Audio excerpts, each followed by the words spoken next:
What's going on, everybody? Thank you so much for coming back to another video. And in today's video, we are answering your questions, finally getting to my second Q&A video. A few weeks back, I had you guys comment down below and ask me a bunch of questions. And in this video, I am joined by the Big Rob Theory, I'm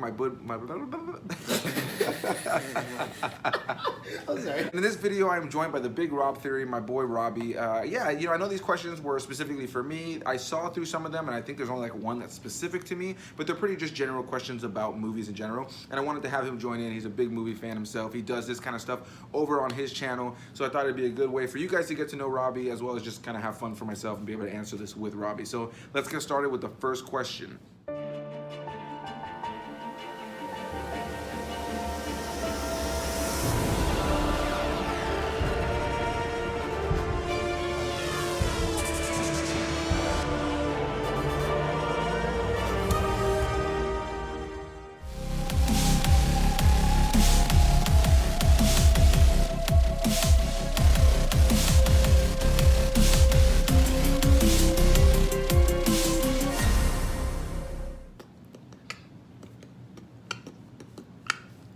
So the first question comes from Cine Arts, a channel I've really enjoyed, a guy that I've gotten to know here on YouTube, and I really enjoy getting to know this guy. You should check him out too. He's really cool. He does a lot of classic films, a lot of really old school films. I really enjoy that. It's definitely made me want to do more of those films on my channel. And yeah, his first question is favorite character in a film.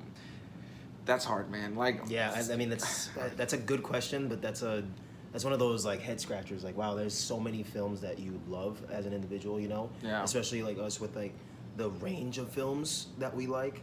How do you choose? Maybe on an overall level, Darth Vader. It's hard. For you, yeah. I'd say for me, that's perfect, I just love the character so much. Some of the prequel elements don't flesh him out as much as I would have liked, but I really do enjoy just his character throughout the entirety of the saga. And even when he's not in the film, the presence that his character, like, and the weight like behind his character. People feel when they mention his name, or like they know that he's coming or something. Like, yeah, I feel that. Yeah, so he would probably be my favorite character of all time, but who would be yours? Man, I literally, while you were talking, I was trying to think, and I could not narrow it down, man.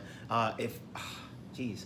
So in my favorite character in a film, if I really had to choose, this is really hard. That's what she said. If I had to choose, wow, maybe just because I'm a huge Transformers fan, Optimus Prime. You know, even though the Transformers movies are, for lack of better terms, caca, I think that they portrayed Optimus Prime really well. You know, like just how he is in the cartoons and the comics, despite, you know, the bad writing and bad acting at times. And I think it also makes it better that Peter Cullen came back to do the voice in the movies. So perfect. Like, it was perfect that they got him to do the voice of Optimus. And if some of you don't know, obviously he said it, he was the voice of Optimus too in the cartoons. So yeah, I would say overall it would be Optimus Prime if we're talking about movies. The second question from Cine Arts is, one of your top 5 sequences in a film. Now, we were just talking about this because it was the first set of questions, we were reading it. If you watched my last Q&A video, I struggle heavily with top 10s, top 5s, rankings, because my opinions on things are always changing and little things are always my favorites. Something like when it comes to my favorite films of all time, Star Wars, I always struggle. I always say Empire Strikes Back, but I love all the films in so many different kinds of ways, and there's always like things that when I rewatch it stick with me a little bit more than certain things. So if I was to say my top 5 sequences in a film, or one of my top 5 sequences in a film, maybe the entire sequence of Luke versus Darth Vader in The Empire Strikes Back. There's just something about the weight of like the dialogue and just the way that the scene is lit, and just the colors and everything about the performances, the fight itself, and the weight that it has on the story. I think I would probably say Luke versus Darth Vader and Empire Strikes Back as one of my top 5 sequences in a film. What would be yours? That's a really good scene, actually. If I had to really choose one of my top 5 sequences, before I even say that, I kind of struggle with this too when it comes to making lists and, you know, top 5, top 10s. I mean, there's just too many things that I like. You know, I have too many interests in movies and film.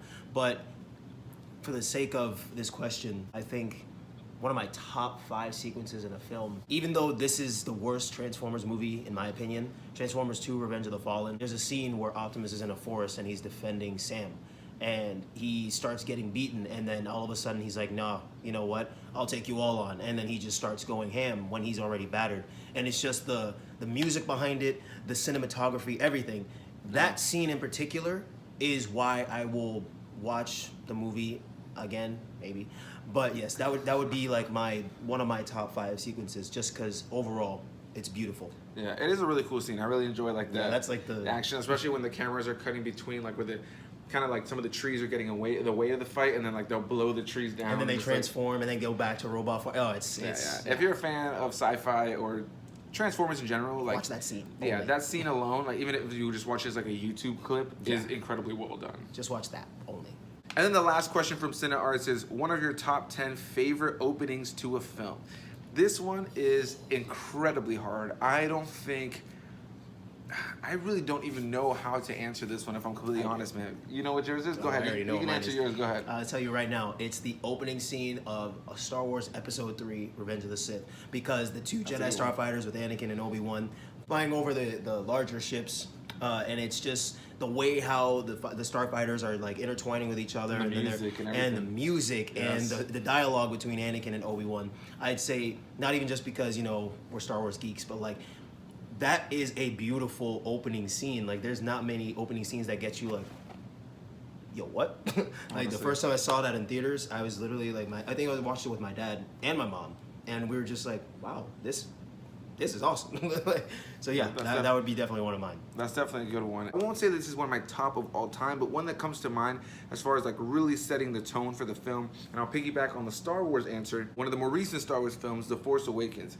I feel like that whole opening sequence with the First Order coming in and invading that village on Jakku, I just love how it's shot. I love the intensity of the moment. I think it does such a great job of setting up who BB-8 is, who Poe is, and who Finn is right out of the gate, and Kylo Ren. Like you see them in the actual ship too before they land. Oh, man, yeah, that shot of them all on the ship with like the lights are flickering. I don't know why. That was just like oh man, this is going to be intense. Once I'm watching that, I'm not stopping the movie. I'm watching the entirety of The Force Awakens now because of that opening sequence. So it's definitely up there. It's definitely an opening that I think of a lot when I think of a question like this. And yeah, I struggle with these kind of questions. I really do, like as far as giving a specific answer, because I always struggle with what my top anything is. But that's what I'll say. So thank you, Cine Arts, for your questions. We appreciate it. Those some good questions, man. Yeah, definitely some thought-provoking questions. I had no idea how to really answer some of them. But I do really appreciate it. Thank you guys so much. And definitely go check out Cine Arts. And then the next questions come from 123 Rock Fan, who is actually my friend Henry, who I actually met on the exact same app that I met Haley on. So let's answer your questions, Henry. Thank you for your question.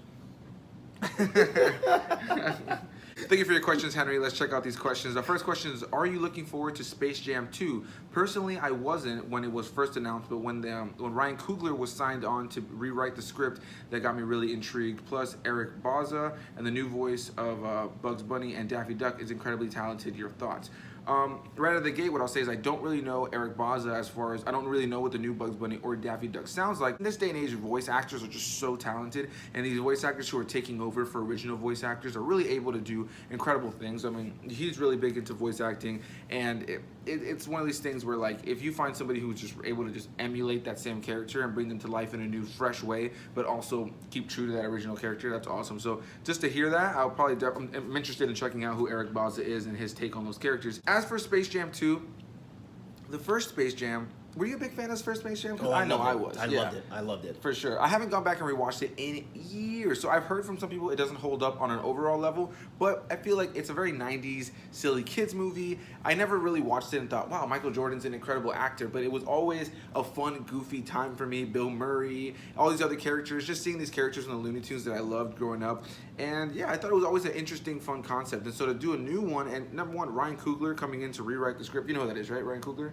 He's the director of Black Panther. So to know that he's coming in rewriting the script that's pretty awesome, because I feel like you got some real big talent behind it, and you have LeBron James, which is arguably probably the biggest basketball player right now, at least the most popular one. One of the biggest ones right now. Yeah, probably like the one that people think basketball, just the same way back in the day people thought Michael Jordan, you think of basketball now, you think LeBron James, you know what I mean? And so to know that he'd be the main face, I think if it stays true to that original silliness of the first one, I'm all in. What about you? I would have to agree with that, because initially when I heard that there was a Space Jam 2 coming out and I saw that it was LeBron, I was like, no, I don't want it, because LeBron, basketball, that's what you stick to, basketball. However, with what I've seen, and I saw his series, a couple episodes of his series with like Don Cheadle and like Lamar Ball and all that, and Seth Rogen, and it actually was really good. Yeah. You know, I mean, he didn't really talk too much, or when he did, you know, was I mean, believable. they were just in a barbershop chilling, so it was, but it was cool, you know. So seeing him do that, I'm like, all right, you know what? Let me give him a chance. Let me not.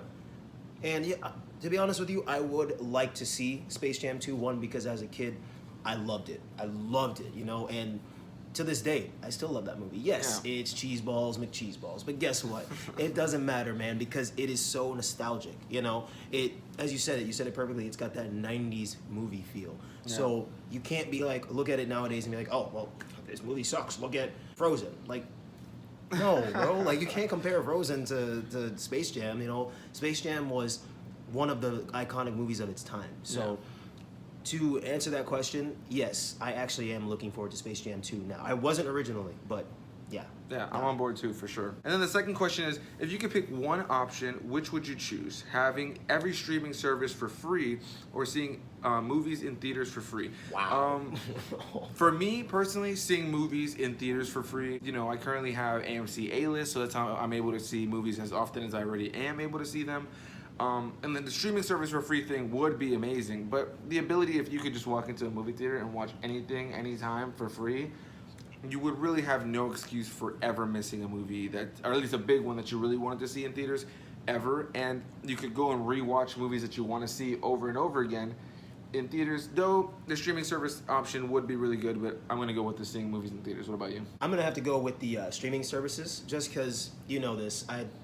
I can binge watch TV shows even when I'm, you know, doing whatever it is, and I don't know what it is about all these apps. Like, I just love watching the shows, especially like the app exclusive shows, like case in point DC Universe and like Netflix originals, all this stuff. Yes, it would be great. It would be fantastic to go to the movie theater and just be like, all right, let's go in, and only have to pay for like popcorn and sodas, if that, you know what I mean? Yeah. And to constantly rewatch and just walk in and do that, man, it's tough. Yeah, so that'd be great. But yeah, I'm gonna have to go with the streaming services for sure. Yeah, for sure. That was a good question, 123 Rock fan. Yeah, that is a really good question. Thank you, Henry. I appreciate those questions. We both do. And he also said, thanks for answering my questions and keep up with the great content. Thank you. I appreciate it. If you like my content, go check out Robert's content because it's very similar. We talk about very similar things. He has a more DC and, oh my God. He has a more DC and Marvel heavy content base, but definitely has a mix on there, and he definitely intends to grow more content on there. So go check out his. But thank you again. We appreciate it, 123 Rock fan. Going on to the next question, we have Tevya Smolka. Let me know in the comments if I'm always pronouncing that wrong, because I read your comments sometimes, and I'm assuming it's Tevya Smolka. That's how it's read to me, but if not, let me know. His first question, he's got quite a few here. Let's go.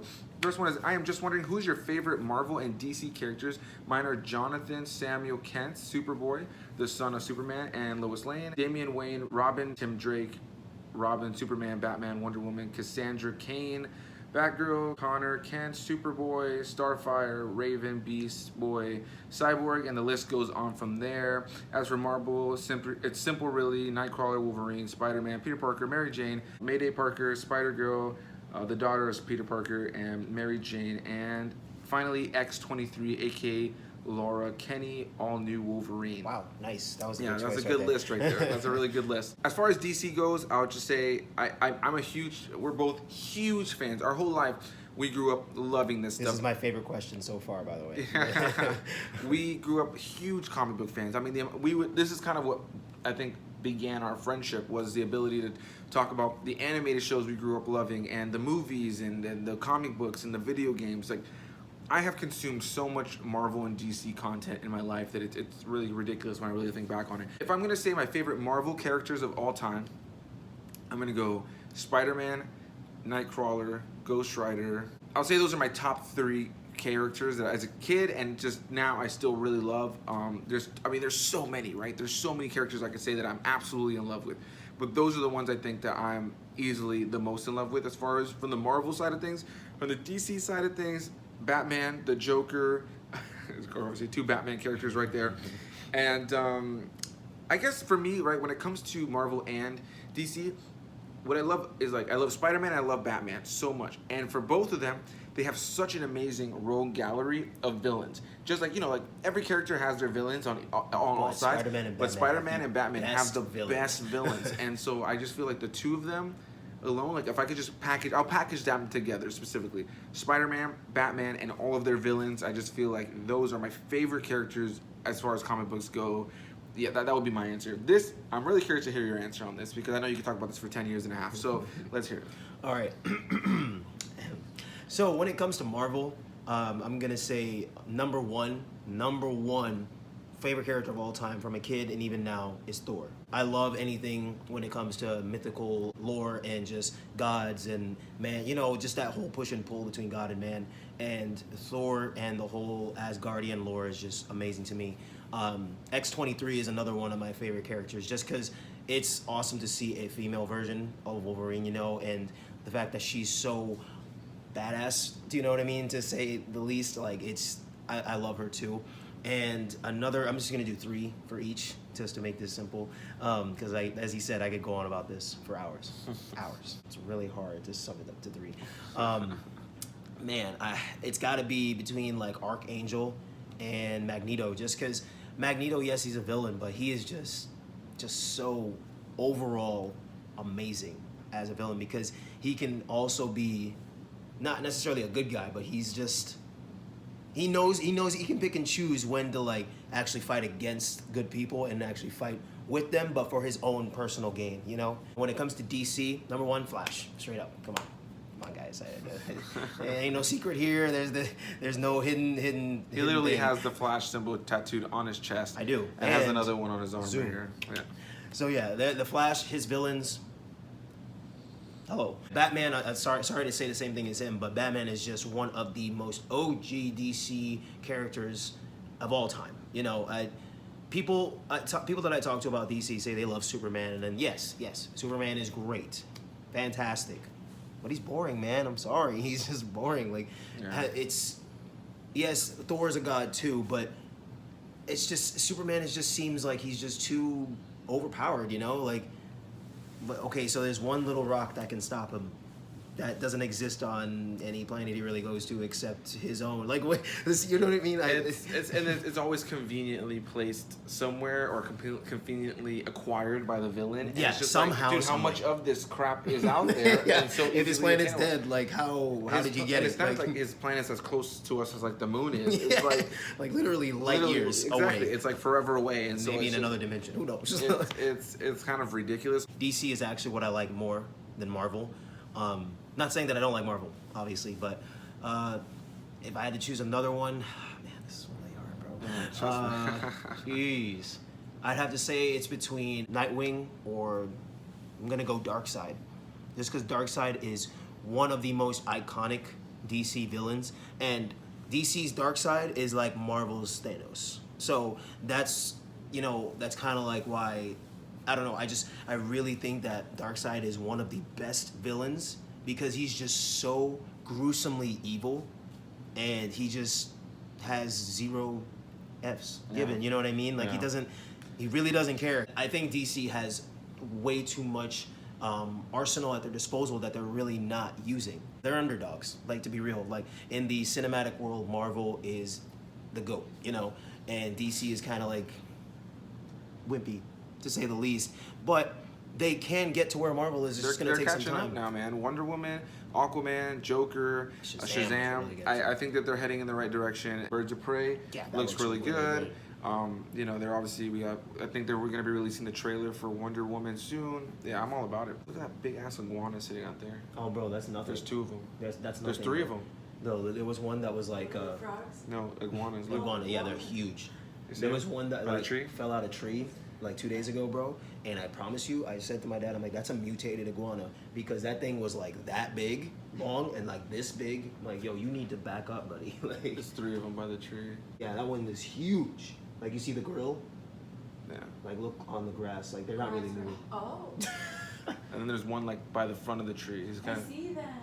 Yeah, no, that. Oh, cool. The one in the front is. Look at him go. The one in the front. Oh my that's God. the one. That's the one I was talking about. Yeah. Oh my god. That's the. Oh, I have to take a picture. Can I go out on your patio? Yeah. I got you. The second question from Tevio Smoka is, I am just wondering, what is your favorite or least favorite game from 2019? So honestly, for me, I play a lot of video games, a lot of video games. However, for these last few years, or for quite so many years, I've been using GameFly. So a lot of times, I don't really shoot for the new games because they're not usually available, and I only buy games that I know I'm gonna play like long term. You know what I mean? Like multiplayer games that I know I'm gonna play for a long time.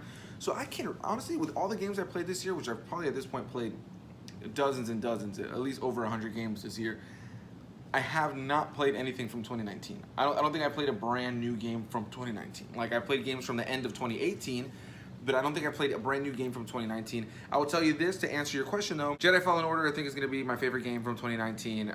So that'll be my answer to that. I don't really have a least favorite because I don't think I've played one from 2019 yet. They're on my list of games to get to, but there's all these games I just haven't been able to get to from the last few years. And yeah, I haven't played anything for 2019. What about you? I was actually just looking up Final Fantasy 15 because I was like, oh, it must be relatively. That's from a couple years ago. It's from 2016. It's just like a remastered Widows or Windows version or something. Yeah. So wow, I'm in the dark, but I don't think I've played anything from 2019 either. There's so many games now; it's hard to catch up. I guess if you consider like the DLCs for Assassin's Creed Odyssey, even though they came out in 2018, the DLCs came out in 2019. So I guess if you want to get kind of technical, you know, I guess Assassin's Creed Odyssey would have to be my game. I'm going to consider that as 2018/2019 because of the DLCs. It's literally a brand new. It's like a brand new game with the DLCs that came out. So yeah. I will say Assassin's Creed Odyssey probably, even though it wasn't 2019. And then his third question is, what is your favorite anime series that has come out in the past decade? Mine are My Hero Academia, Attack on Titan, Dragon Ball Super, and finally Castlevania anime series, and finally One Punch Man. Also Inuyasha is a classic. Our favorite, well, at least for me, my favorite anime of all time is One Piece. It's still current. There's a new episode nearly every Saturday, and there are over 900 episodes now. Easily my favorite anime of all time, and so I'll say that is my favorite anime of all time. As far as your question of what's come out in the last decade that I've really enjoyed, Attack on Titan, definitely, One Punch Man, and I really did enjoy that Castlevania anime series, and then maybe Hunter x Hunter. I'd say that those four are probably my favorite of like within the last decade, but my favorite of all time is One Piece. What about you? Oh yeah, not to piggyback, but One Piece is just beautiful, okay? And I was actually a non-believer in the beginning of One Piece, all right? We've got testimonies here, over there, in other areas. Yes, One Piece is life. But, again, pertaining to the question, I'd have to say One Punch Man. I recently got into it, and wow, I've been sleeping under a rock, apparently. Dragon Ball Super is amazing. They revamped Dragon Ball Z, and the new arcs that they brought in, I really didn't think that they could make it the way they did. And I don't want to say anything because I don't know if many people have seen, you know, what's happened. But I haven't watched Super at all. I know. Don't kill me, okay? I've watched Dragon Ball Z, I've watched Dragon Ball. I even watched, what's the other one? Dragon Ball, what's that one that people don't really like? Dragon Ball GT. I've seen that one, but it's the other one. The one that was on Nickelodeon. Kai. Yeah, which I don't even know why that was a thing. I watched it, and that's just one that kind of just like went through my eyeballs and just evaporated. That was a weird one. It was kind of like the same thing as Dragon Ball Z, just with like slight differences, which I don't understand why they did. But hey. Yeah. And then the fourth question from Tevya is, what is your most anticipated movie, game, or show coming out in 2020? For me personally, it's Doom Eternal, Cyberpunk 2077, Final Fantasy VII Remake, Deathloop, and finally No More Heroes 2, and finally maybe Halo Guardians. There's probably more, but we will be here all day. As far as my most anticipated movie, game, or show, I'm gonna just piggyback because it's gonna go into 2020, I think. The Mandalorian is starting on Disney Plus in a couple of weeks, and I think it trickles into the beginning of 2020. It's probably one of the shows I'm the most excited for on Disney Plus, as well as the Clone Wars returning in February of this coming year. The Marvel shows that are going to be coming on the Disney streaming service within the next year. Those are ones I'm definitely excited for. Like I mentioned before, the Star Wars game that's coming out, Jedi Fallen Order. Crazy excited for that. And I'm crazy excited for the Rise of Skywalker later this year. So obviously the Star Wars and the Marvel content and all that kind of stuff is what I'm really excited for. As far as games, when it comes to games, I'm always excited for them. Like, I'm always excited, but like because of the way I play games, and I kind of it takes me a while to get to the new ones. Yeah. Exactly, and I'm actually about to start using Xbox Game Pass, and there's so many games on there that I haven't gotten around to playing. So it's this thing where I'm like, revolutionary. I get excited for games, but I'm like, I'll play you eventually. Like, I don't feel that need to, like, I need to get this game instantly. Halo Guardians is probably one that I will buy right out of the gate because I own every other Halo. Same. That's a franchise that when Halo comes out, I'm getting it. So yeah, I'd probably say that. What about you, man? Star Wars: The Fallen Order, man. That game just looks like it is the Star Wars game that every single Star Wars fan has wanted since Star Wars came into being. You know what I mean? Yeah, like totally. Once the gameplay came out, I seriously lost it because the things you can do in that game, and I'm sure over time they've been improving stuff too. Like they've been like, oh, maybe we can do this here, you know, like I'm sure that when the game actually comes out, it's going to be even better than what we've seen. And the gameplay already looks just phenomenal. To be honest, kind of flawless. No. So I can't wait for that. And honestly, Cyberpunk 2077, mainly because Keanu Reeves is like the I'm guy. really Like excited to play that's that. awesome, man. I'm really and excited the to game play that. looks really cool. So I definitely want to check that out. That's probably one new game that I might actually just go and buy, along with the Fallen Order. I mean, I already pre-ordered it. Other than that, there's not many other like games that I'm really looking for. I mean, there's games that I'm looking forward to, but as he said too, I don't really play a lot of games that come out right away unless it's like Assassin's Creed or a Star Wars game, or if they come out with a new Transformers game, which I've been waiting on.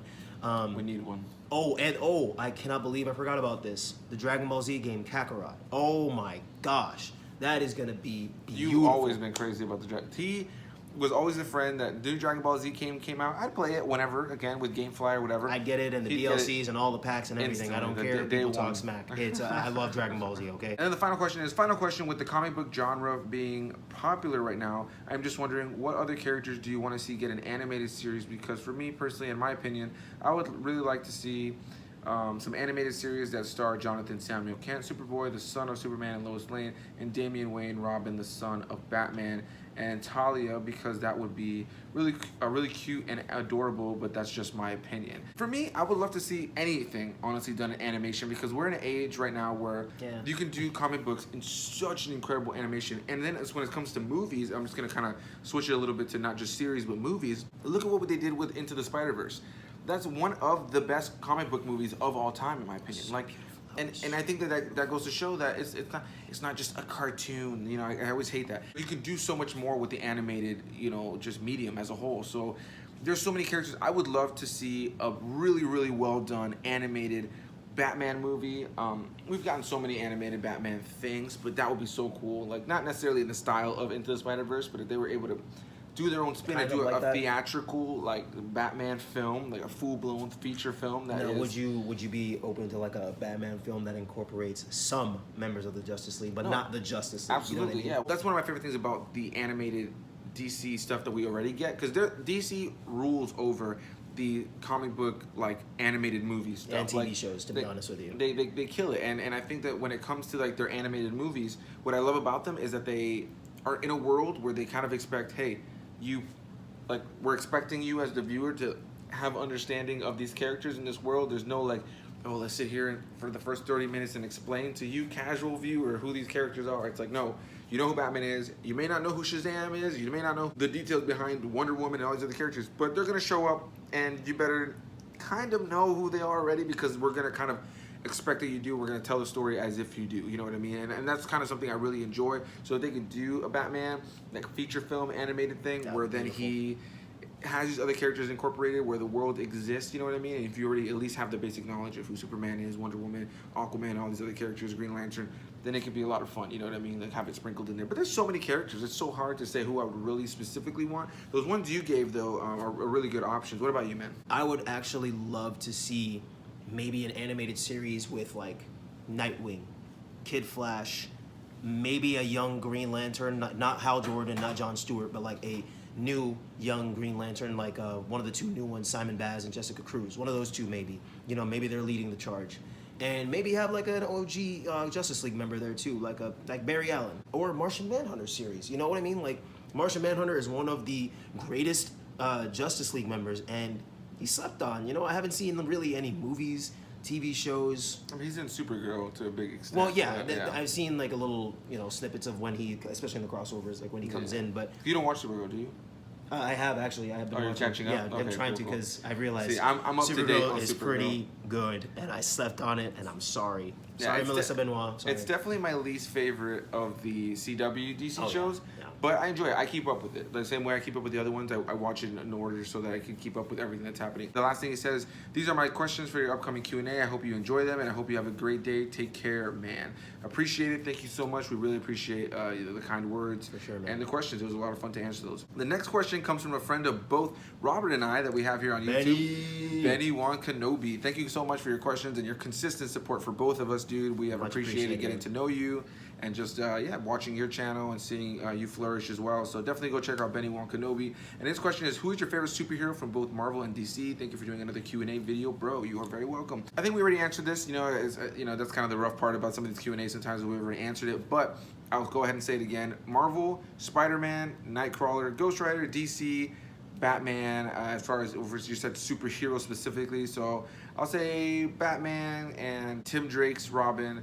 And I've always really enjoyed Catwoman, but like when she's always more of like an anti-hero, but I do enjoy her a lot when she teams up with Batman, because I feel like that's a good combo. That combo between them, they're just such a good. Is good, The chemistry is so good, especially when she's trying to like seduce Batman and he's not like, really no. about it, but at the same time, he kind of wants it. You know what I mean? Like that would be my answer for that. So what about you, man? I'm gonna actually go a little different, just to spice up this video. Marvel, I would say maybe Cyclops, because I actually really liked Cyclops quite a bit, especially when I was younger and I saw all the X-Men animated series. I grew up on watching those series, and even when we first met, I think one of the first series we talked about was a specific X-Men animated series. I know you probably remember the one where they're all in like the classic costumes, Oh yeah, the classic X-Men. Literally, the classic X-Men series. So that I love Cyclops one.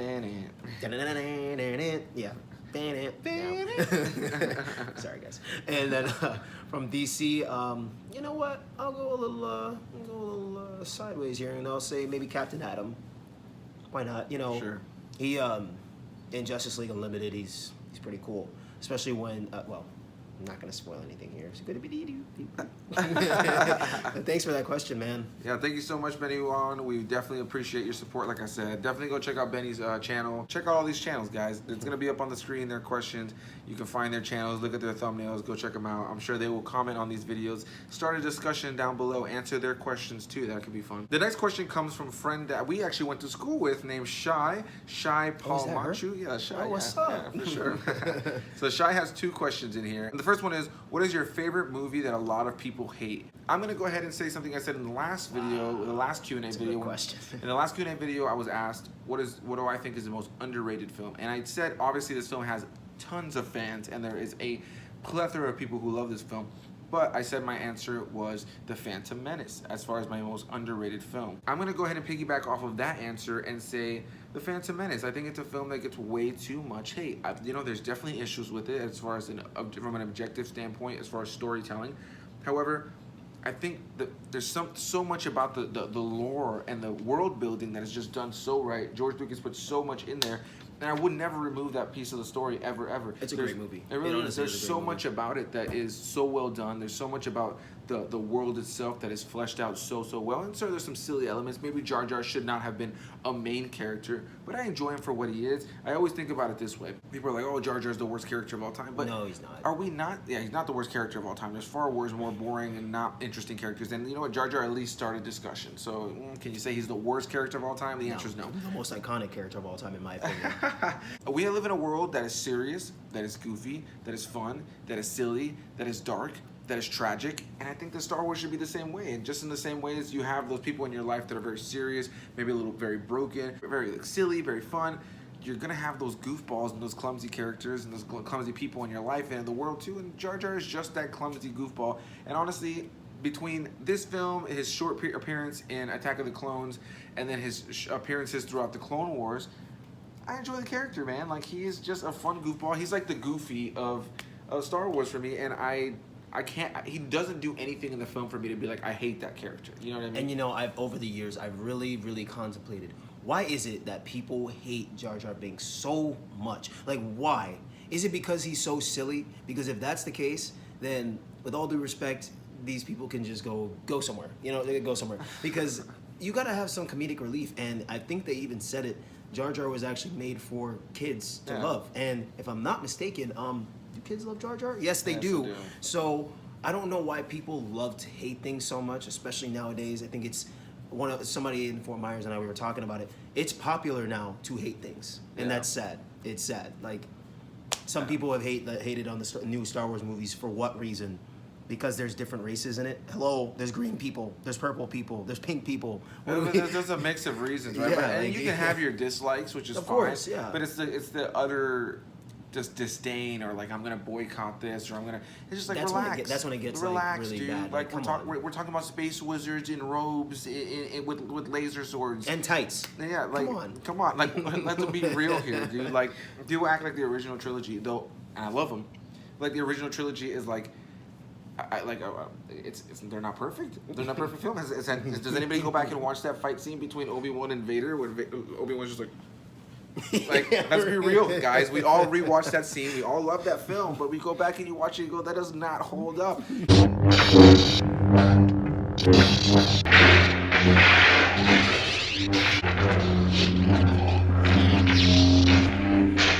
And then people watch the Phantom Menace and like, oh, absolute garbage, the worst film of all time. Relax, please, just relax. You mean to tell me that end scene with Darth Maul, Obi-Wan, and Qui-Gon Jinn isn't great? It's so cool, man. Like, I would say, like, the only objective thing I'll say about that is, like, yeah, sure, you could have built up more of a story around Darth Maul, like in that film. Yeah, but Clone Wars fleshes that out, you know, and I think as a piece of the story, I think it's some film that people hate that I definitely I just can't get behind. But is there one that you have on your mind? Absolutely, and it's Justice League. It's Justice League, yeah, and I understand. Way more hate than it should. I understand wholeheartedly why people would dislike this movie, but it's the fact that it is hated on so much. It's like, yeah, it wasn't great at all by any means. But I still loved it because, one, it's DC. Two, the actors who played the heroes were actually pretty good. Yeah. All of them, every single one of them were good. Yeah. I dove into the story a little bit, you know, just because I knew the backstory of Justice League. I mean, the majority of people do, hopefully. And it's just, I don't understand why people have these intense hatreds towards certain movies. Like, I get it, there's like certain things that are wrong with the movie. No movie is absolutely perfect. I mean, we can say, oh, it was perfect for me, but no movie is absolutely perfect. Like, we get that, but it didn't deserve as much hate as it got. And same thing with the Phantom Menace, and the same thing with the new Star Wars movies. None of these deserve as much hate as they're getting. And I don't know, I think people just need to take a step back and go back like 10 years ago to how we looked at movies, you know. Another thing too, when it comes to just hating on films as a whole, like, if you've been watching my channel and I've had people comment about this, and I really do appreciate these comments, is like, you know, I've had people say like, I appreciate your more positive take on films even if you don't like the movie. The reality of the situation is, dude, I just grew up loving this stuff and the film in general, and so many films that people loved from the 70s, the 80s, all this kind of stuff, they were hokey, they were silly, they knew what they were, and now we're in a time where a film can know what it is, but people are still gonna hate on it because, and you don't have to like it. It doesn't have to be your style of film. That's fine. But you hate on it like it's the worst thing of all time, like it's an atrocity. And then you name your favorite films, and they're films that are just as flawed. But just because you grew up with it and you have that attachment to it, it's superior. And for me, it's like, again, you can have your preferences, you can have the ones you enjoy more, but it's the utter disdain. And like I said, whenever I saw somebody say this on Twitter, and I totally agree. Somebody said something about fan boycotting. That doesn't mesh. Fan boycotting? How are you a fan and you're boycotting? Even if you don't like something. If I haven't had a Star Wars movie that I have not liked, but if a Star Wars movie comes out and I don't like it, I'm still gonna be excited for the next one.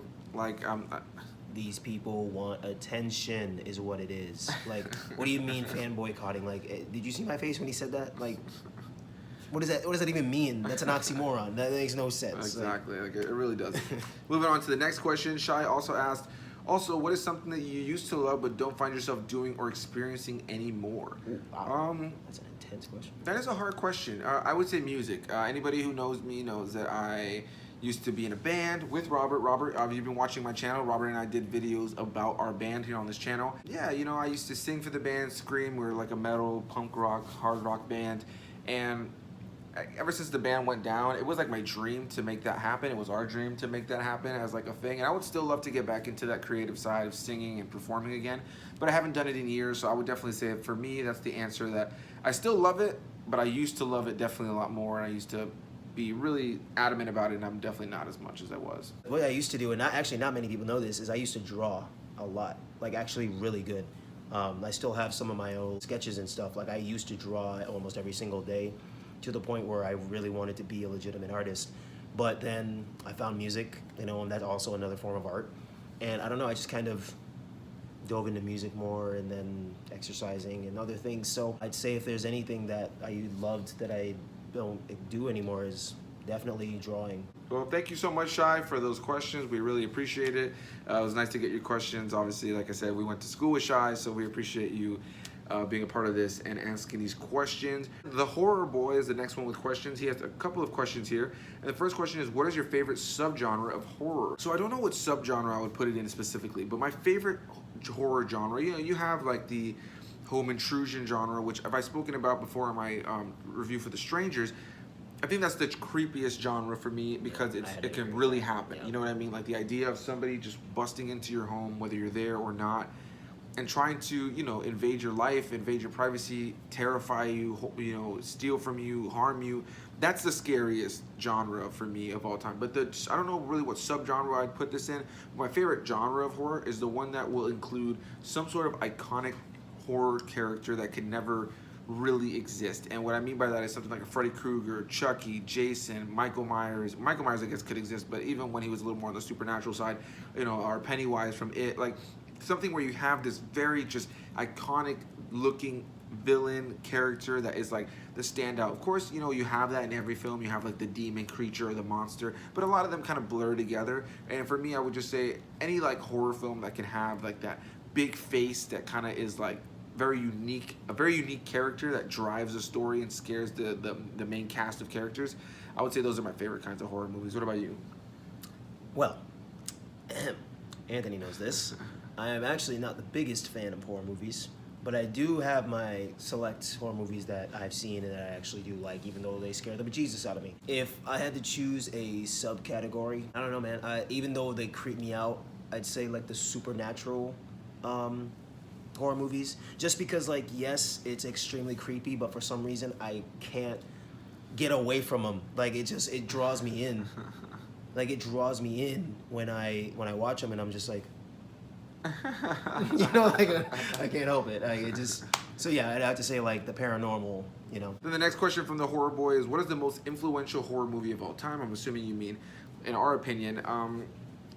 As far as the most influential horror movie of all time, that's really hard because there's been so many. I'm gonna go way back and say Amityville Horror, the original, because I feel like that was one of those films that really set the path for what we have today as far as what he was just saying, the supernatural demon in the house movie. There was more before that, and there's been plenty more. You can go with Exorcist as well, but I think Amityville Horror did so many things so creepily. You could still go back and watch that original film and still be just uncomfortable watching it, where there's been so many people that try to replicate that same vibe and definitely aren't able to do it as much. So I would say that's definitely, for me, I would say is probably that answer. What about you? I was gonna say, you actually said it, is The Exorcist. That's mine, because one, that is one of the creepiest movies to date. Well, like, no matter what time period you're in, no matter who you are, no matter how much you love horror movies, even people who love horror movies will say that movie is creepy as hell, because it is. Yeah. And I think that is one of the most influential ones, because even nowadays we have stuff like The Conjuring, or The Nun, or all these movies that like try to replicate that, but not as, maybe creepier, but yeah. That is one of, I'd say, and I think that now that it's been older, like now that it has the years on it, it has that dated look to it. But I feel like that almost makes it creepier. It makes it 10 times creepier. Like the more like the elements that have become a little dated about it, and the way it's filmed and the sound, and it's a very unnerving film. So yeah, I think that's a good answer. I think Amityville Horror, Exorcist, solid answers for that question. And then he also asked in here, what is the most disturbing movie you've seen? That's hard, man, because I've seen so many films, the Saw films and the Hostel films, and I feel like maybe I'm a little desensitized to those kinds of films. Not me. yeah, I would say I'm a little desensitized to those kinds of films because I've seen so many of them. So I guess just anything that's like a body torture. I got the answer, bro. Right? Just Human Centipede 2. Not the first one. That one's uncomfortable too. I haven't seen the second one. The second one is terrible, dude. So get this here. I'm gonna. No. You gotta listen to this. So the first one, you've seen the first one, right? Yes. The doctor captures those 3 people. Yeah, we don't need to relive it. Yes. So the second film is all in black and white, and it follows this character. Just picture like this big, fat, kind of like bug-eyed, kind of like just that creepy guy who, you know, is really socially awkward. So he's like a security guard of some sort, and the movie picks up, and he's actually watching Human Centipede, the first movie. So the second movie takes place outside, like where the Human Centipede is a movie. And this guy's watching it, and he becomes in love with the film and wants to replicate it himself. So he kidnaps a bunch of people. And in the first movie, the guy is an actual surgeon. He's a, you know, doctor surgeon. He's doing this nasty experiment, but he at least puts these people together surgically. This other guy is not a surgeon, and he's using nails and staple guns and nail guns and all these just very like actual nails with hammers to like put the people's lips to their buttholes. It is just a gruesome, just nasty, like, I just think yuck, dude. Just 100% when I think of that movie. Yeah. That is the answer. So that's my answer. Most disturbing movie I've seen. What about you? I don't even want to answer this now after hearing that. Jeez. I don't think I can top that, guys. But the most disturbing, jeez, man. The most disturbing movie I've seen. I don't know.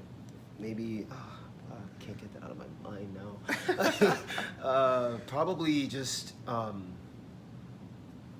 overall, maybe Stay Alive. But even though that was kind of a, like, lame film, it was just kind of, the only reason I say it was disturbing to me was just because of like the whole like video game aspect. I don't think I've seen that one. I'm a gamer, and you know, it was just kind of like, I don't know, at the time when I saw it, I was like, oh, it just skeeves me out, because like I play a lot of video games, and like the way how you die in the video game is how you die in real life, and then like what the actual thing was, it was just like, I don't know, it just kind of disturbed me in a weird way for like a long time. So even though it was a stupid movie and like it wasn't that great, it did really disturb me for a little bit. So I'd say maybe Stay Alive. Then the last question from the Horror Boy. Thank you for your questions, by the way. We appreciate it. It's been a fun discussion. He asked favorite horror franchise. For me, very easy answer, Halloween. Michael Myers has always been my favorite slasher character, horror character altogether. I just love the way he stands, the way he walks around, the silence of his character, the way that he'll just be in a house, literally standing behind somebody that's like on a couch, doesn't know he's there, and he just chooses to kind of stand there and just kind of tilt his head and look at them, almost like a dog that's looking at you kind of confused. And there's just something about it. And then you hear that, and I'm just like, oh, I'm all in, dude. Keep this movie going. So I love his character. I've always really loved Michael Myers as a character, and the Halloween films, whether they're ass or not. You tell me there's a new Michael Myers movie, I'm all about it. So what about you? I would say I don't really have one, to be honest with you, just because I'm not that big into horror movies. I really don't really have a favorite genre of horror movies to say, you know, like it's not really my forte, so I'm sorry. I don't really have a favorite genre. You know, or favorite, series of horror movies. Yeah, that's understandable. Thank you so much, Horror Boy. Really appreciate those questions. The next questions are from Manda1771. This is another friend that I've made here on YouTube. Also does YouTube. Go check out his channel. First question is favorite movie fight scene. I'm going to go ahead and say one that pops into my head instantly. I don't know if it's my favorite of all time. I would say that the Star Wars movie fight scenes always tickle my fancy. So I'll say those are my favorites. But my favorite movie fight scene that I could pop into my head right now, that just, what an amazing fight scene. Captain America Civil War, airport fight scene, what an epic scene. And then also what they just released with Endgame, so amazing. I mean, just the Avengers films for me, because of how much I love those films and just these characters, and being able to see this stuff finally brought to screen. Bro, you and me used to sit around in class dreaming about films like this before the first Iron Man ever came out. And so now to actually have movies like this, what? How can you not love this, man? Like that airport scene in Civil War is the best. Oh my god! When they start charging towards each other. Oh my god! Yes, dude. There's just so much about it that it's just. Wow, that is great. I didn't even. Wow. Such a good movie. Such a good fight scene. What about you, man? Wow, man. God, this is hard. That's what she said. All right. Keeping with the theme of Marvel, because it's just easy right now to do that, because there's too many movies, man. If we get into like samurai movies and all that, like no. We're gonna be here all day. Kung fu movies, man. We're gonna be here all day.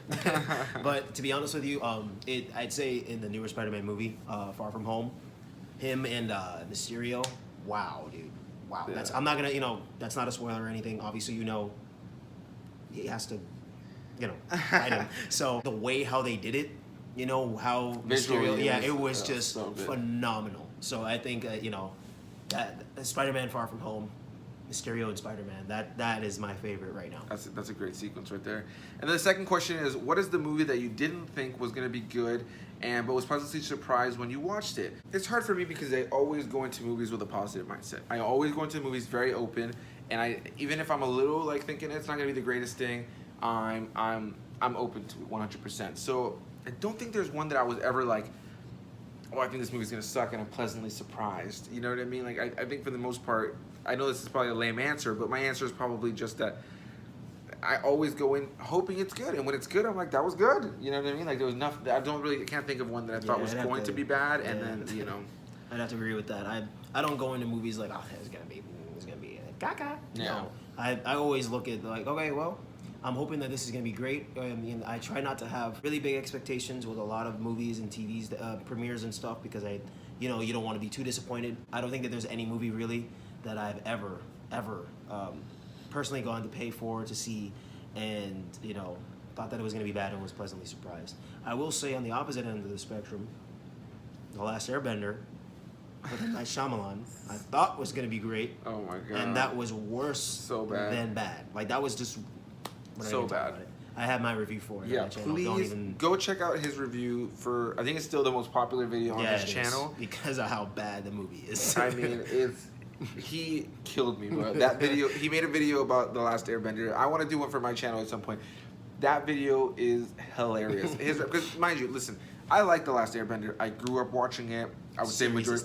Best. Oh my god. This guy is a Last Airbender fanatic. I wouldn't shut up about it. I really wouldn't. The Last Airbender was that thing for him that he would talk about all the time. And so I'll never forget the day after the weekend it opened. We didn't go to see it together. But like I went to go see it with my girlfriend at the time. Yeah, the Monday or whatever after like that weekend, and we got back to school, and I asked you your thoughts. There was a genuine look of just disappointment on his face that because he was leading up to it like, oh my god, this is gonna be the best movie of all time, or like this is gonna be so good. Then he went to see it, and just the genuine, almost depression I saw on your face, and there was at least a real 25 seconds of silence. He went to his table in class, didn't say anything for me at first when I first asked. Like, oh damn, like, did he have a bad time? I hadn't seen it yet. And then he told me. And then when I finally got to go see it myself, I saw it with my boy Thomas, a good friend of ours. I'll never forget, we were both sitting there like, wow, this is pretty bad. And the second that the credits rolled, our friend Thomas, just instantly, the credits started, and he just jumped up instantly and just started walking out. Like, it was so fast. I wish I was there for that. It was hilarious. Yeah, it's bad. It's on Hulu for free. It's on Netflix, obviously. Don't watch it. Yeah, don't waste your time. Don't. You're gonna be mad. Yeah, it's easily my least favorite M. Night Shyamalan Ding Dong movie. Then the third question is favorite movie trailer. Doesn't matter if the movie is good or bad. The Star Wars trailers, always the Marvel trailers. It's hard, right? Because those trailers are made to hype up people like me. So like then I see them and I'm like, what the new one for the Rise of Skywalker, dude? You should ask Haley. I was freaking out.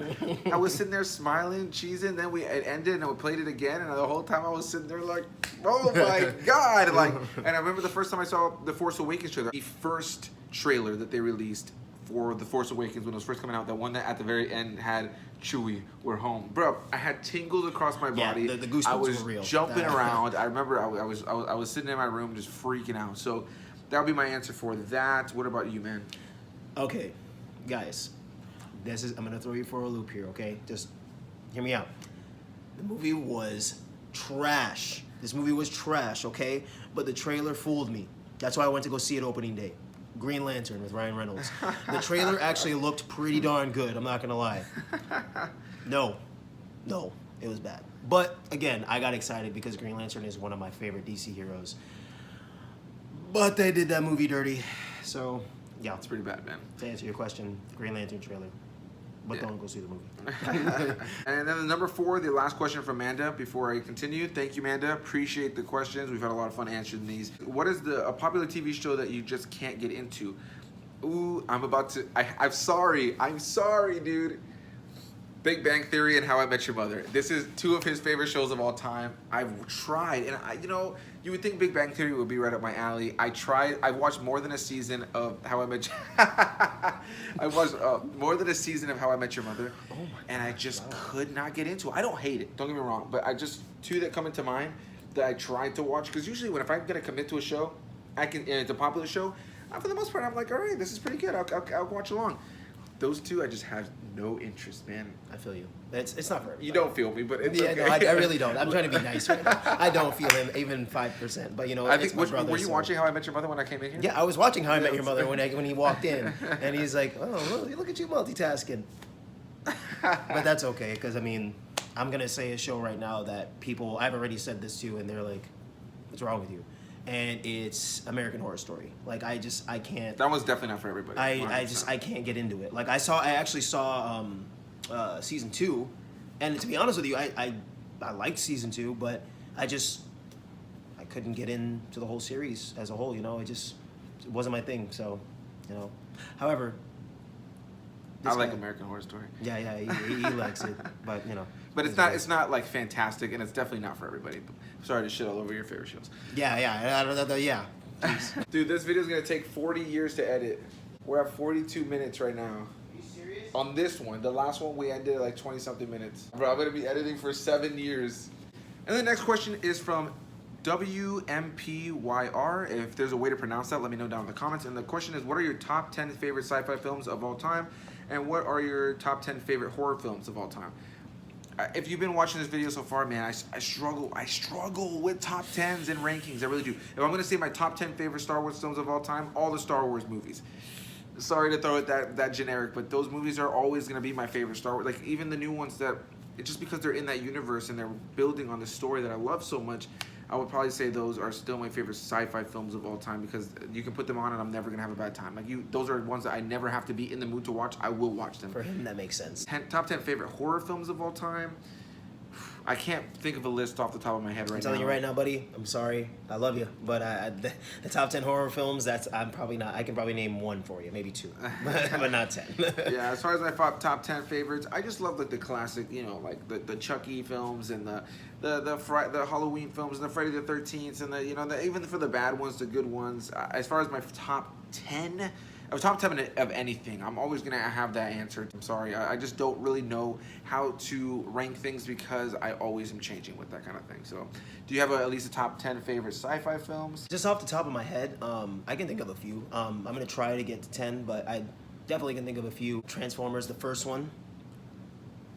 Very first one. Star Wars Episode 3 is definitely one of my favorite ones. The Last Jedi is another one. Yeah, Justice League, if you consider that sci-fi. Well, thank you for your questions, man. We do appreciate it. Yeah, sorry that we didn't really give you a 10, even 5, really, but I always struggle with top 10s, guys. I'll let you know that right now. So in the future, if you ask those questions for rankings or top 10s, you're gonna get a similar answer. You're gonna get a similar answer. I'm gonna try to get my best answers of the things I like in those realms, but yeah, it's always hard. That's what she said. Or he said. Then the next question comes from Jiano Joel, who we just found out got some really big news. Won't spoil it on here because I don't know if he can speak about it just yet. But this is the guy who actually did the opening theme song for my channel, and he's also going to be doing it for Robert at some point in the future. And the guy's just incredibly talented. He scores films, TV, does different things for podcasts. The guy is incredible, one of my greatest friends, and definitely one of the most talented people I've ever met. And his question is, if you had to pick one, Hans Zimmer, John Williams, Danny Elfman, and why? John Williams, without a doubt. No question. I think that if you know me, obviously, if you're watching this, I love Star Wars. What John Williams brings to not only Star Wars, but Jurassic Park, Indiana Jones, what he established with the first Harry Potter, Jaws, E.T. Should I continue? Like, the man he's created themes and music that will resonate with anybody. You don't even have to like the movie. You can watch Star Wars with no audio of the dialogue and just the music. Oh, and it still tells you the story of the music. It just still tells you the music of the I kind of want to see a version of Star Wars like that, just because like the music behind Star Wars is so beautiful. It really is. It's perfection. It's easily the best part of Star Wars. Don't get me wrong, Hans Zimmer. I love Hans Zimmer's music, especially in Man of Steel. Like that is, it's beautiful. Actually, that's what made it for Man of Steel for me was the score of the movie. But I mean, obviously he's done other things. He's done so many, but that was what made it for me for Hans Zimmer. But overall, I'm sorry, John Williams takes the cake. There's just something iconic about his sound that, like, when it comes on, you know that's John Williams. Like, you know. Without a doubt. And two, the movies that John Williams' scores are in are just beautiful, and the music amplifies everything about it. It adds to the movie so much, Yeah. and the acting that's in the movie. Oh man, yeah. Every emotion, and they're memorable things. John They're Williams things you want to like. I said, I can't tell you how many times I've listened to John Williams' music as a whole, Star Wars or not, while I'm driving, while I'm doing something. It's inspirational. It's exciting. It makes you feel things, even if it makes you remember those scenes. It's impactful. Hans Zimmer is similar, and Danny Elfman is definitely. I would say, after John Williams, I personally put Danny Elfman. And I think it's because I like his kind of zany sound, The Nightmare Before Christmas, and a lot of the other Tim Burton films that he's done, as well as just so many other films that he has done. I believe that he also scored, Danny Elfman scored the Justice League film, which is awesome because he incorporated in different music from like the original Superman, and there's so much about Danny Elfman that I really enjoy. But Hans Zimmer is definitely a great one too. That's a great question. Thank you so much, Jiano. I love you so much, man, and I appreciate all your support, and will always be supporting you. Moving on to the next one, movie reviews. This is a really awesome, supportive guy who's been watching my videos for a while now. And his question is, what is your favorite Star Wars movie and favorite Star Wars character? Empire Strikes Back, Darth Vader. There was no ifs, ands, or buts about that one. And I love all the other ones. I love so many characters from Star Wars. But, like, Vader is just a character that, like I said, like, even if he's not on screen, just his mention or his presence. That one scene in The Force Awakens where Kylo is on his knees and he's talking to Vader's helmet, and then you hear this like the Imperial March. Yes, dude. And the way how it, way it's shot, and just you can feel his presence. You just know the weight behind his character. I love him. I love that film. I love all of these films, but Vader, Empire, we would be honored if you would join us. We would be honored if you would join us. I'm gonna go a little left field here and say Solo. Solo is my favorite Star Wars movie right now because I actually just recently rewatched it, and that's another movie that gets a lot of hate. Yeah, that unnecessarily. First of all, it's unnecessary, unwarranted, and it's idiotic. Okay, people. Okay, like if you guys want to get so angry about it, I'm gonna get angry about it because the actor who played Han Solo, I don't remember his name. Alden Ehrenreich. Alden Ehrenreich. Yeah. Great guy, great actor. I think he did a really good job, man. Phenomenal. He had big shoes to fill, and I think he did a really good job. He did a good job doing it. He did a good job acting as Han Solo. I don't care what anyone says. Like, yes, I will hear your opinion about it, but guess what? He did a great job. And of course, my girl Emilia Clarke was in it. It was hello.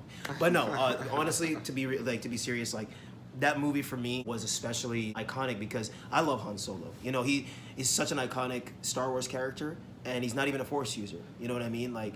Majority of people's favorite characters, no offense, obviously, are Force users, and I love Force users. But I think in the Star Wars world, if you can make it as a non-Force user and fight against Force users and still survive, you are a badass. I think that was like one of the biggest strengths that I think Rogue One had was you have this cast of characters. Of course, you had Chira Emwe who had the Force, or at least was tapped into the Force. But didn't have a lightsaber or anything, you know. Yeah, and all these other characters, they really were the strength of that film was being able to tell this interesting story about these regular ass people in this really exaggerated, that made mystical a difference. world. They made a huge difference. Thank you so much, Movie Reviews. I appreciate your constant support, man. You've been really awesome to me, and I really appreciate you watching, answering, asking your questions. So I hope you enjoyed that answer or answers. And the next question comes from Jacob Martin, another friend I've made here on YouTube, one of my earliest friends here on YouTube. Really awesome guy. Definitely go check out Jacob Martin. Yeah, his question is, what are your most anticipated films of 2020? Pretty much everything. All right, so we just looked it up really quickly because we didn't really know any off the top of our head.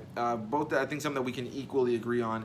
Black Widow, the new James Bond, Mulan, Wonder Woman, Birds of Prey, Godzilla vs. King Kong. I'm looking forward to Onward. I'm definitely going to go check out the new Fast and Furious. The Kingsman movie, I'm going to see that opening weekend for because sure. I love those movies. Bad Boys for Life, definitely got to check it out.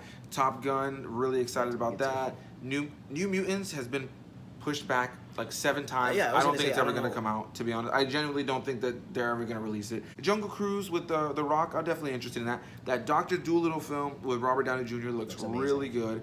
I'm definitely going to go check out Sonic the Hedgehog. I don't care what anybody says. I'm definitely going to check out Tenet by Christopher Nolan. That looks pretty good. There's a new SpongeBob movie coming out. Yeah, I'll check out. We're definitely gonna check out the SpongeBob movie. Scooby-Doo. I've been waiting for that Scooby-Doo movie to come out for quite a few years. I'm guessing he didn't know that was coming out, but I'm definitely excited for that. That's awesome. I think that's about it as far as the ones that I'm crazy excited for.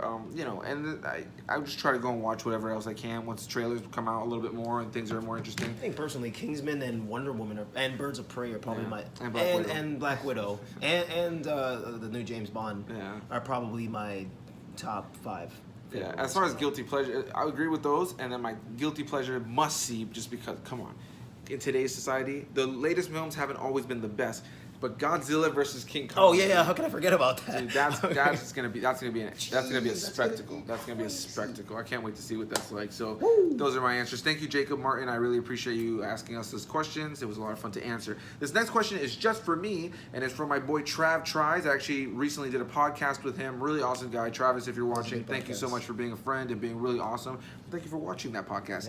Come on. But definitely go check out Trav Tries channel. One of my coolest friends here that I've made. We talk all the time. He tries different food on his channel. It's something we're thinking about doing another collab together where we both tried the same food item. He goes to like Taco Bell or Burger King or whatever and tries their new item on camera and gives you his thoughts. He's really good at it. I really enjoy that about his channel. And he asked, how did you meet your girlfriend? So Haley and I actually met on this app that no longer exists anymore. At the time was called Opinionated, and they changed the name to Thumb. And the general idea was that you would thumb up or thumb down people based on a question or something they needed an opinion on. Maybe they'd post a picture of themselves wearing an outfit and say, do I look good in this? What do you think of this? You would give them a thumbs up or a thumb down. You could also comment on it, and you could build friends list on there. And I made quite a few friends on there, friends that I actually still am friends with today, that I have on other social media. And Haley was just one of those random friends. And we started talking. We exchanged Kik information. I don't know if you guys remember Kik, K-I-K. It was like a messaging app. And we exchanged information on that. We would talk through there, and then eventually we're like, hey, you want to exchange numbers? And then talking got to talking. Things got a little smooth and sexy, and the next thing you know, we're together. She's sitting right over here thinking she's probably really embarrassed to hear me say all this. But yeah, so that's how we met. We met on that app, and she lived on the complete opposite side of the country, and we never thought it was really going to happen, but it happened, and now we are together. We've been together for over 5 years, and it's been one of the greatest blessings of my entire life. So yeah, thank you for asking that question, Trav Tries. I really appreciate it. So shut your mouth. And thank you for asking that question, Trav. I really appreciate it, man. I hope you're doing well. And moving on to the next question, another friend I made here on the channel, Interpreting the Stars. Definitely another channel to go check out. Really awesome guy who reviews films. And his question is, where's the worst movie you have ever seen? The Last Airbender by M. Night Shyamalan. Straight up. My worst film I've ever seen, man. I've seen a lot of really bad B-rate horror, just horror films or just B-rate films as a whole. The worst film I've ever seen, man. I'm going to see it really depends on you as a person, right? And I think it depends on what really disappointed you. And I'm going to piggyback off of an answer you gave earlier and say that as somebody who loves comic book stuff, the disappointment I had for the Green Lantern, man. Oh man, that was so bad. That is just not a good movie, man. That is a movie that you go back and watch and you're just like, and it has nothing to do with Ryan Reynolds. I think he did really well in the film. And Blake Lively. She actually did a pretty good job too. Some of the performances were well done, but man, the story and some of the special effects that just didn't mix with the film. It felt like a bad Buzz Lightyear and Space Cadet films. That's what it felt like. Think about whatever, if you did a live action Buzz Lightyear film and you remember that Buzz Lightyear TV show, the animated show? That live action, but bad. That is Green Lantern. We actually tried to do a collab review on it, and just the video would never export. It was like a corrupted file. The quality was just bad. So eventually we'll maybe do one in person so that we can avoid that problem. Yeah. But we talked about how there's one scene in that movie, all right? Green Lantern, Ryan Reynolds is flying in the air, okay? And his body is his head is moving like this, when his body is just staying still, and you're like, wait, what's happening here? It's so bad. It's not a good movie. It's not worth a rewatch. It's not worth anything, bro. I took my dad to watch it because I was telling him how much I didn't like it when I saw it in theaters. So my dad and I went to go see it in theaters. Oh man. And not long into the movie, I looked over. I'm talking like 20 minutes into the movie. I look over. My dad is dead asleep. It's like 2 in the afternoon. It's not like we just had a long day out. He just couldn't stay awake, and I think it really speaks to how boring that movie is. So that's my answer for that. I think that's our answer for that. And you know, obviously you said Last Airbender. So thank you, Interpreting the Stars. Definitely go check out Interpreting the Stars. And all of these people who are asking these questions, all of these people have channels for the most part. Definitely go check them out. You know, they're here on the screen. You know, you want more content to watch, right? You want more other cool people to support each other. You can support them. They can support you. Definitely go check them out. And the last question here, I know this is a super long video, but the last question here is from Danny's Movie Reviews. Thank you so much for commenting, Danny. Really appreciate it. And he asked, what popular franchise do you just hate? There isn't one that I hate. There isn't one that I hate, but I'm gonna say the one that I just don't think is as good as people, like the pedestal that people put it on. And the amount of money it makes, that it always just like, oh my God, the Fast and the Furious, man. That was gonna be my, I like those movies. I love them. 100%. There's certain installments that I love, and you think, man, you know, I've been along for the ride this whole time. I really enjoy it. But that franchise is so beloved. People put it on the same level of like Star Wars or all these kind of like Lord of the Rings, Harry Potter. It's just not. It's just not. I just thought about something, man. What? I know we're on a different question right now, and sorry to segue, but we talked about fight scenes. We forgot about the Lord of the Rings movies. Oh, I mean, but see, that was where it's really hard. Every single fight scene. Oh my gosh, that's crazy. For Frodo, dude, that is the coolest thing of all time, dude. Oh man. You shall not pass. See, Haley has some choice words about that scene because she feels like. If you guys could have seen that just now, that was hilarious. She just feels like Gandalf didn't need to have. He didn't have to fall there, and that everybody's just I agree. He didn't. It was a dope scene, but he really didn't have to die. Like that. Like or the fall. He fall, yeah. Because in the next movie, you literally find out he's like falling and having this big CG battle. But yeah, no, because then, and I agree to an extent because you have everybody like they're like Gandalf, and they're like no, but he's still hanging on for like the next 2 minutes. Like somebody could have run down there and got him. Like everybody just checked and they're like Gandalf, like, no, he's just like I'm still here. Fly, you fools. But no, yeah, the Lord of the Rings films are great. But as far as most popular franchise that I was gonna say that I don't think is as good as people say, because there is not one that I hate. Fast and the Furious. I do like the Fast and Furious movies. Me too, Don't get me 100%, wrong. yeah. But when I saw Tokyo Drift, and then like I don't know, man. Ever since then, like Fast 5 was good actually. Fast 5 was really good. I really like Fast 5. But it's just these movies just got so redundant, and it's not even about racing anymore. It's about like a fight for survival on some distant land or something. I don't even know. Like it's just these movies got way. I think. Have you seen the latest one? No. Dude. With the Black Superman, no. Yeah. And say I enjoyed it. I thought it was a good time. It knew what it was. It was dumb popcorn film, 100%. I can't criticize it further than that because it knew what it was. It wasn't trying to be anything big. But people, again, hold it on this pedestal. You can't have The Rock and Jason Statham in a movie and it not be charismatic and enjoyable. They're two fantastic and charismatic action stars. Dude, they're great. And Idris Elba, too. They're great in the movie. Idris Elba. They're all fantastic in the movie. Nobody is taking away from that. But dude, there's literally a scene in the movie where there's these guys rappelling down the side of a building, like guys with guns. And The Rock, I shit you not, dude. The Rock literally breaks through the window, jumps off the side of the building like this, and lands on one of them, starts beating him up, knocks him out, and jumps to the next guy rappelling. And he does it all the way down this skyscraper until he lands. Way, I'm like, dude, is he the Hulk? Like, I don't understand. Like, he literally does this. He like jumps off, punches one guy, he's holding onto him, and then he jumps to the next guy rappelling, and then he ends up landing on a car or something, and he gets right back up. I'm like, dude, you just fell like 60 stories. Like jumping from person to person somehow. It's just so ridiculous, and it's just like. They're fun. They're a good time. It's hilarious. But they're not. I just can't, man. Do you have any final words about that? No. The only final words I have is you said sorry that this is a long video. It's not that long, bro. What do you mean? Yeah, this is a long one. No. No seriousness. No. Thank you guys for watching this video, and thank you, Anthony, for incorporating me into this Q&A. Of course, man. I actually really like this.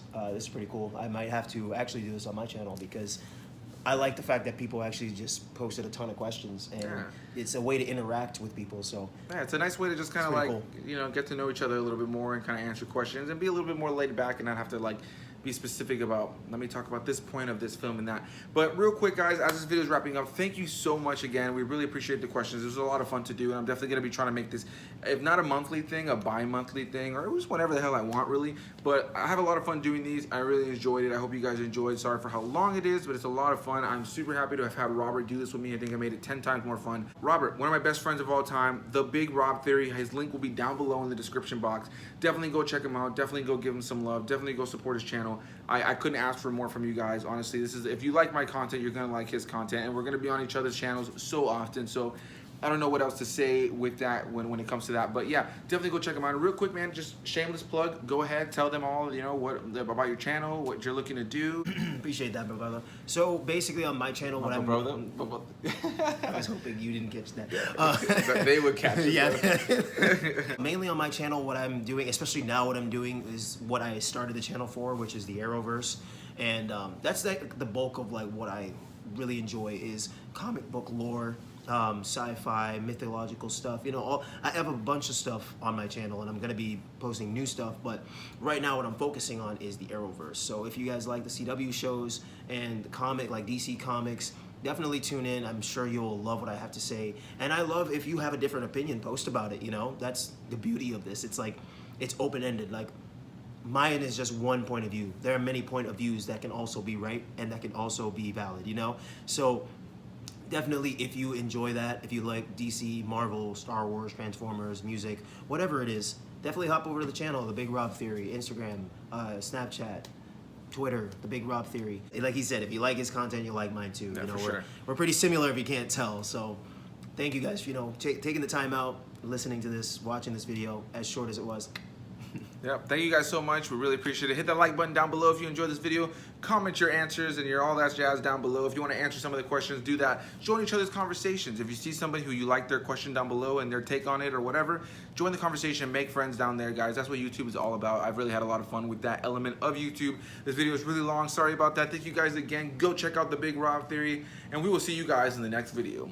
Bye-bye. And away we go.